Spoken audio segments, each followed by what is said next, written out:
రైతులందరికీ నమస్కారం అండి. మీరు చూస్తున్నారు ఎన్ఎస్ సాగుబడి యూట్యూబ్ ఛానల్. నేను మీ నాగేంద్ర. ఈ రోజు వచ్చేసి మనము మహాలక్ష్మి 33 సీడ్ గురించి మనమైతే ఫీల్డ్ అనేది పెట్టడం జరిగింది.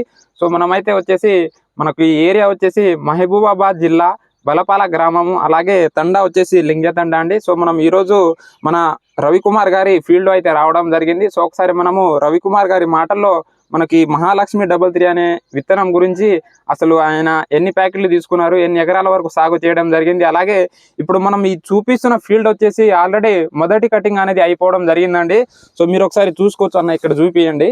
మొదటి కటింగ్ అయిపోయి రైతు దగ్గర మనకు 14 నుంచి 15 క్వింటాల మనకు ఈ మిరప అనేది అమ్ముకోవడం జరిగిందండి. సో ఇది మళ్ళీ రెండవ కటింగ్, ఇంకొక 3-4 రోజులలో రెండవ కటింగ్ అనేది కూడా చేపడం జరుగుతుంది. కాబట్టి మీరు ఒకసారి గమనించవచ్చు. మీరు కాయ సైజు కానీ మనకు రెండో కటింగ్లోను, అంటే ఇప్పుడు మార్చి, ఈరోజు 10వ తారీఖు అండి, మార్చిలోను కూడా మనకు ఈ విధంగా క్రాప్ సెట్టింగ్ అయిందంటే మనము మహాలక్ష్మి అనే సీడ్ అనేది ఎంత బ్రహ్మాండంగా రావడం జరిగిందో మీరైతే క్లారిటీగా తెలుసుకోవచ్చు.